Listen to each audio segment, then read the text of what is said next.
Good morning, everybody. I hope this finds you warm and well wherever you are. So today's subject, as we're approaching the end of the year, it's nice to start thinking about our plans for next year. And so what I wanted to talk about today was about building in some buffer zones in our schedule, in our diaries, and why this is important when we're trying to create a more sustainable way of working. So this is a really good time of year to really think about our schedule and to review, maybe look back and see what's been working, what hasn't been, any issues that you have, and that we can just gradually retweak. Sometimes it's useful to have a complete overhaul. But what I find now these days, because I've been working this way for a while, is that more often it's about the small tweaks, which can actually make a big difference. So when we're scheduling, just as a kind of preface, it's not a one and done thing. You think, oh, well, I sorted out my schedule 2 years ago. So that's done. So I don't need to think about that. It's something that we should revisit quite regularly because our circumstances change, our needs change, our families change, kids get older, parents get older, we get older as well, and not in anything as a negative way, but just that as time moves, things change. And so what might have worked for us a few years ago and been the perfect schedule might not work anymore. So we definitely need to revisit this regularly. But the particular aspect of our schedule is about buffer zones. And it took me quite a long time to start factoring this into my life. It's something I do find challenging. And so I'm quite mindful now to catch myself. It's not something that comes instinctively to me. I have a tendency, and I know this is not uncommon, to fill all the space on my diary. So when something comes up and you go, oh, I've got space in my diary, yeah, I can squeeze that in. And before you know it, there's this overpacked schedule, which isn't very sustainable. So when we're thinking about buffer zones, a metaphor I quite like to use, which is useful for my mind anyway, is to think about when we're on the motorway, we talk about having a stopping distance, like there's a certain gap between us and the car in front that's considered a safe stopping distance. We could drive very close to the car in front and maybe nothing would happen. But if there's something unexpected that happens, there's an accident up ahead, an animal runs into the road, someone does something stupid. Like, we need these gaps where we've got time to react, slow down, take action. It gives us a little bit of a safety zone, a bit of space. And I think this is something that we need to have in our lives as well. And this is why an overpacked diary is not going, well, it carries a risk, shall we say. If we have an overpacked diary, it doesn't allow ever for anything unexpected to occur. And that if it does, then things very quickly get derailed. So this is what we want to avoid by having some buffer zones. So partly it's this safety zone for unexpected things that can occur, that give us breathing space to be able to problem solve without it having a massive negative impact on our day, on our business. So it's giving us a bit of breathing space. So that's, the first reason why we need it. This could be around travel times. It's a classic one that I'm only just getting good at now is knowing how long it takes to get, say, from one private client to another on a good day when there's no traffic or roadworks or issues. So I would factor 20 minutes to get from A to B, but it didn't allow for the fact that there could be unexpected roadworks, there could be a diversion, there could be an accident, there might be no parking and I have to go around a few times, all of these things. So I am getting better now at allowing myself more time than I think I need to make it a more peaceful way of working. So it can be those kinds of buffer zones. We also need to think about the fact that we are cyclical creatures. And again, this was something that I used to do when setting a schedule. And often I'd be setting the schedule on my high energy days because I would feel enthusiastic about doing it. It's like, oh, I'm feeling very inspired. I'm going to redo my schedule so that it works. And I would redo my schedule for my more ovulatory self or my high energy self and not really factor in that my energy goes up and down. So we need to account for our energy shifts, that some weeks, yes, we could do back-to-back classes, run around all over the place, multitask, do all the things. And that might be doable, but can we do that every day, every week, every month, every year? So this is what we're looking to create, is something that is a bit more sustainable. So that's another reason why we need to have these buffer zones. It's also, although I would always pride myself, for example, on generally not ever having to cancel things through illness, every now and again, that does happen.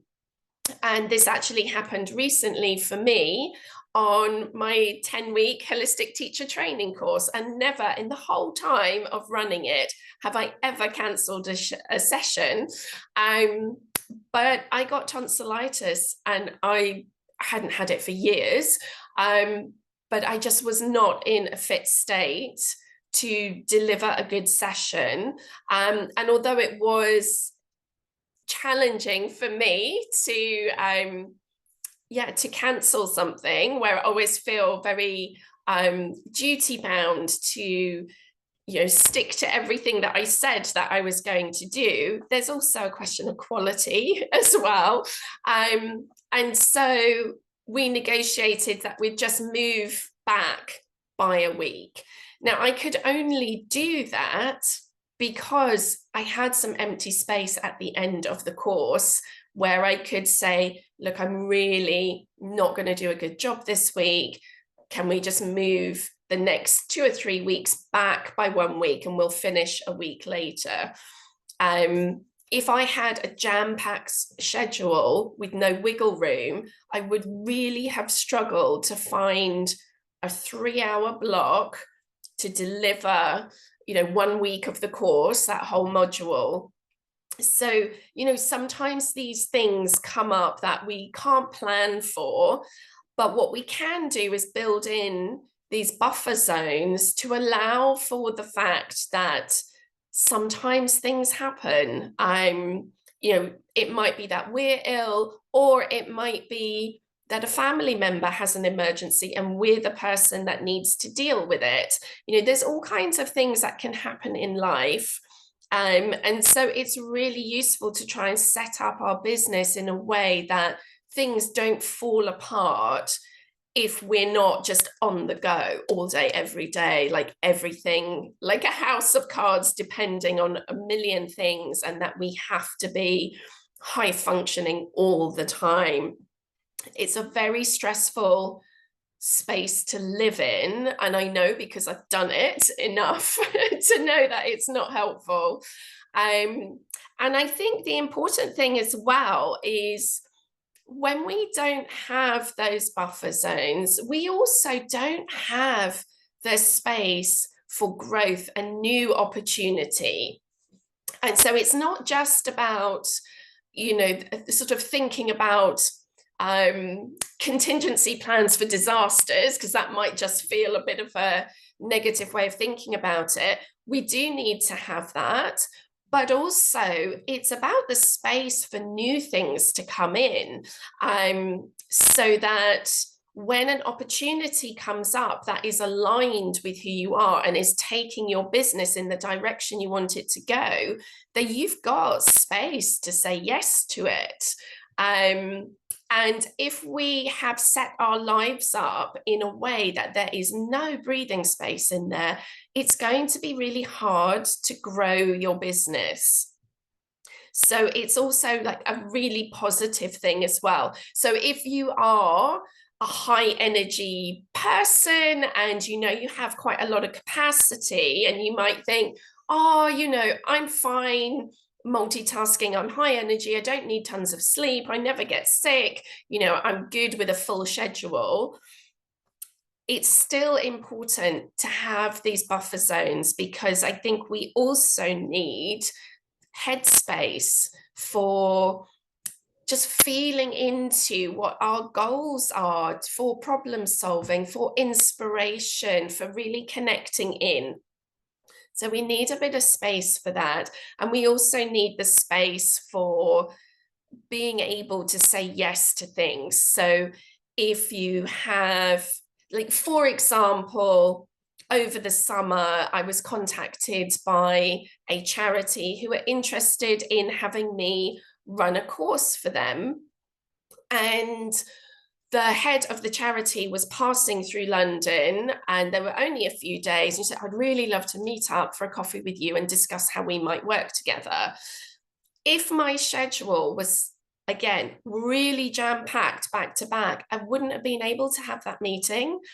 And so now this is starting to build a relationship, which hopefully will become really fruitful in the long term. So, you know, having this wiggle room in our schedule, these buffer zones where you can start to build relationships, work on a new project, create some content that you suddenly get inspired about, maybe a whole series of videos you want to make and sell on your website. How will you make that? Takes time. You need headspace to plan it. You need time to actually set up a space, maybe find a space, have your recording time, your processing time, you know, actually setting it up on your website. You know, you need time for a project like that. And again, if your schedule is back-to-back classes and admin and there's no breathing room, that's not going to happen.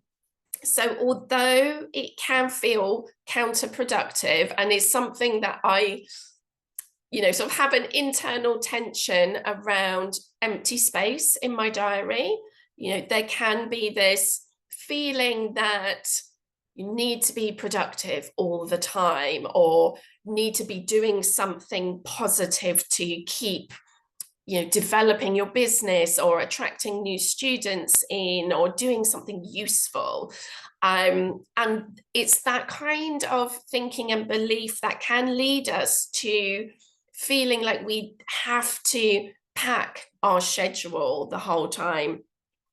So it's really connecting with the value of that empty time, and that in the long run, it makes our business more sustainable. So for those times where you have emergencies, your energy's low, or you're ill, or something goes wrong, that you've got this empty space where you can move things around a little bit, and still do all the things that you need to do.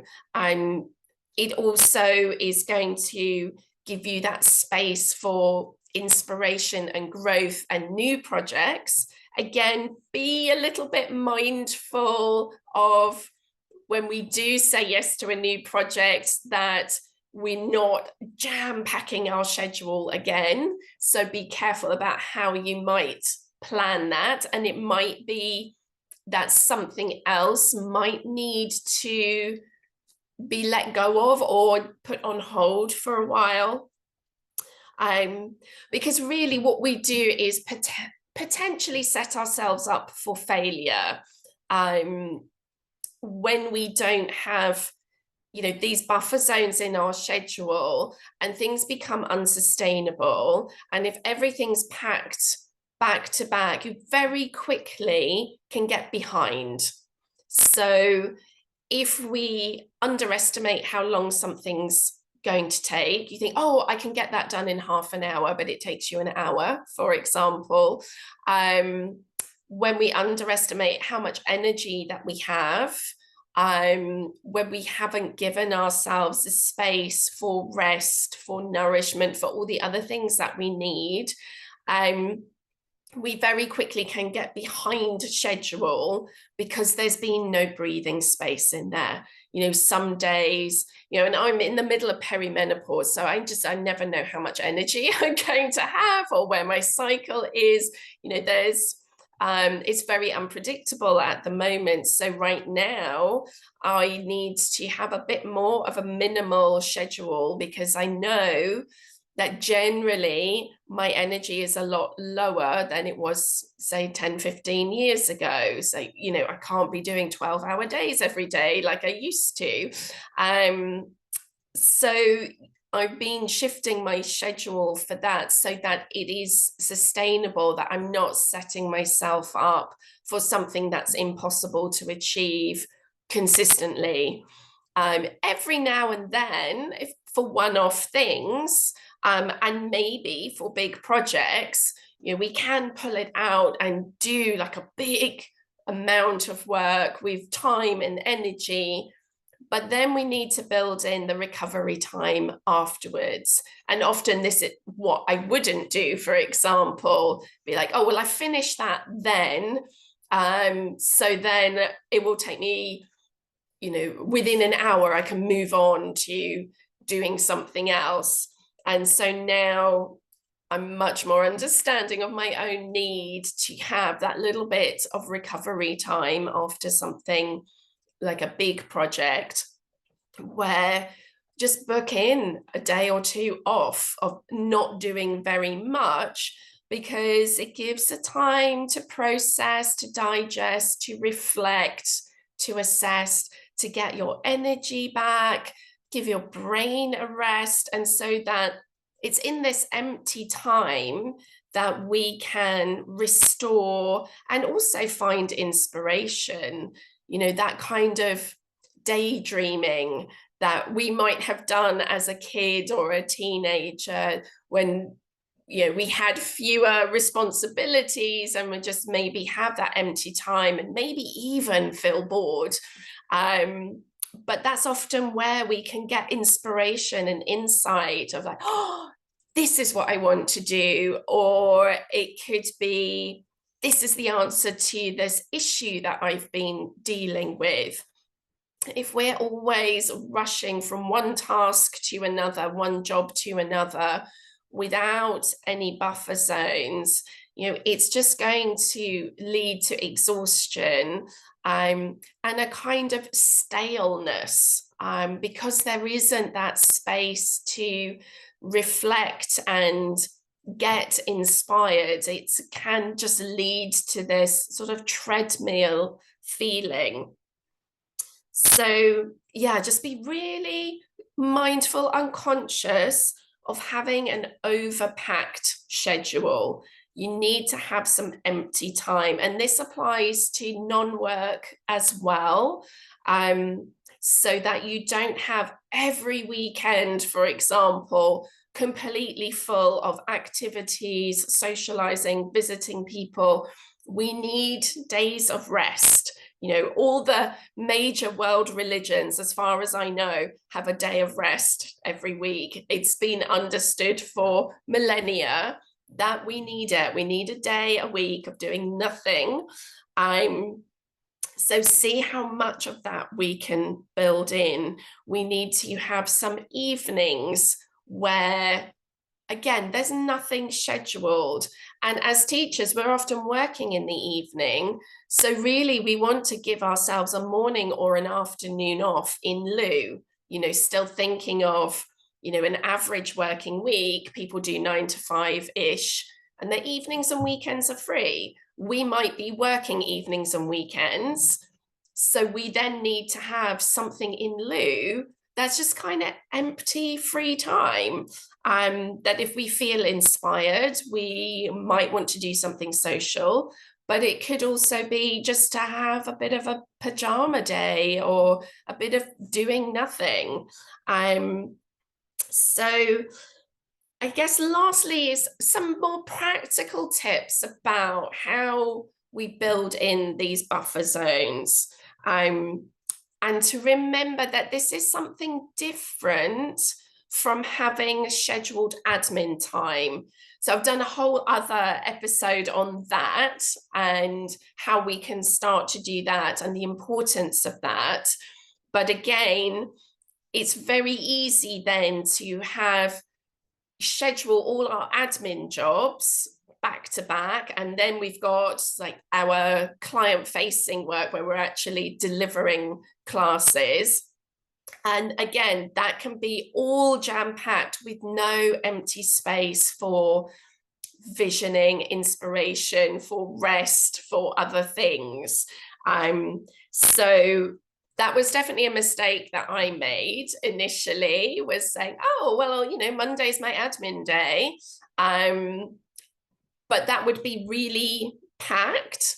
And then my other days would, then there would be a day where I'm running my courses, and then there'll be days where I'm teaching clients, and days where I'm doing my reflexology clinic. And actually my schedule was packed. It was more boundaried and more structured, but still packed. So it's been a long process of just allowing empty time, to give the breathing space, to give the time to rest and renew and find inspiration. So do check that you regularly have some empty time. And I would try to have that as the equivalent of 2 days a week, like a weekend. And it might come in half-day chunks here and there, but we definitely just need free time. Allow yourself time on a daily basis in between jobs, and particularly if you're teaching more than one class in a day and you're doing privates, give yourself that buffer zone in travel, give yourself that buffer zone to maybe decompress after a class. So now I have my weekly walk to Maggie's over Hampstead Heath. This is a beautiful, massive park in London, if you're not based here. So it gives me a 20 to 30-minute walk each way. And that's my buffer zone around teaching my cancer classes. It gives me the headspace to prepare for teaching, maybe let go of my stressful morning or whatever's been happening on the school run, and get in the zone for teaching. Gives me the buffer zone to process and digest any conversations that I had. Sometimes difficult things come up. Sometimes I might want to reflect on the class and what to do next week, or think about people who, might need a little bit of extra, it just gives me that thinking time. Whereas if I was just running from that class straight to the next thing, I couldn't do that. So building in those buffer zones within our regular schedule anyway, a bit more travel time, a little bit more decompression time after classes. But then also thinking about, if you are, for example, running a one-day workshop or a weekend retreat, or you're doing something even bigger, like an overseas retreat, give yourself as much time as you need afterwards to land. Again, it's that decompression time, and that will be longer. So not thinking at the end of a one-day workshop where maybe you've been quite intensively with a group of people for, you know, several hours, to think, oh, well, we finish at 5 o'clock, so I can pack up, go home, and then I can go and do something that evening. You know, particularly if it would then be teaching again that evening, you know, it's not giving you that recovery time. You know, you might want to do something social and easy afterwards as a way of decompressing. That could work. I would definitely say give yourself the day off afterwards just to really rest, because when we do these bigger projects, it can be quite adrenal, and that's not a bad thing to have the energy on the day, and we're giving, and you know, we're holding a lot of space. It takes a lot of energy. We're going to feel that the next day. So really taking care of ourselves and giving ourselves that permission to have that recovery time, so that come the next week, that we can return to our schedule and not be drained. So recovery time, in proportion to how big the job is. And a slightly different topic, but it falls into this, a way of creating buffer zones for ourselves can be around batching regular tasks in advance. So if you have regular things like newsletters, blog posts, social media that you want to be consistent on, where possible, it's really useful to batch and create it, say, a month in advance, and that gives you the buffer zone. So it's happened for me on occasions where you know, I might say I've booked out one Monday to batch a lot of admin that I'm going to do for the following month. But it might turn out that day that I'm so exhausted, and because it's a day that I'm not teaching, I'm not seeing clients, where I've decided what I need to do is just have that as a rest day.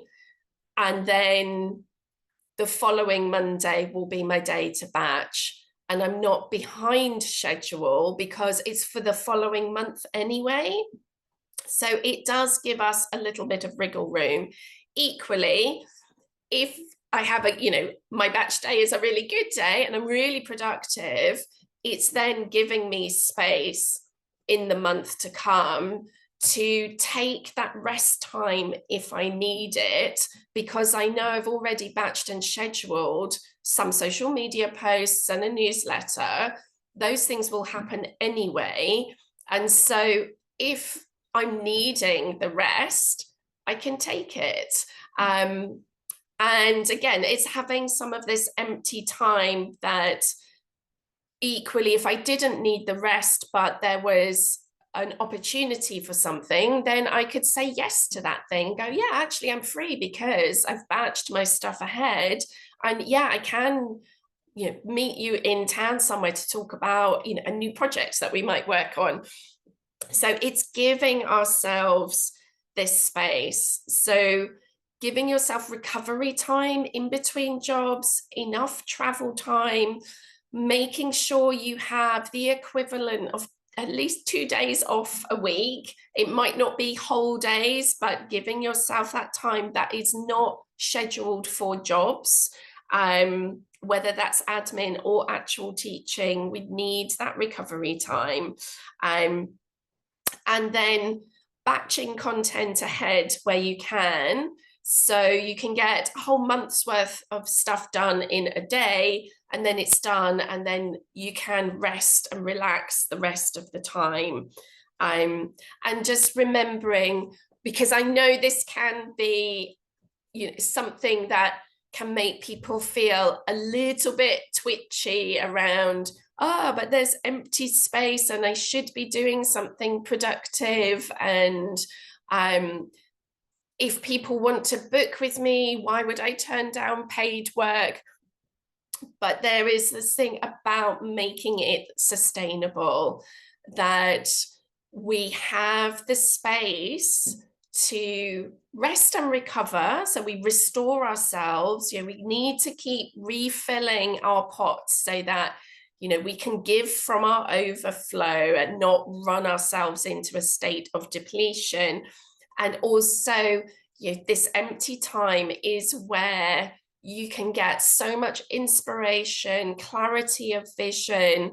I've definitely noticed a huge change in my business through having more empty time in my diary. And it does sound counterproductive, but those times where I have nothing scheduled and I just have some empty time to myself without interruption, and I'm not really outwardly doing anything that looks like it's helping my business. I might just be pottering around at home and, maybe folding some laundry, or just doing those little day-to-day things. But actually, it's just allowing my mind that space to digest and think.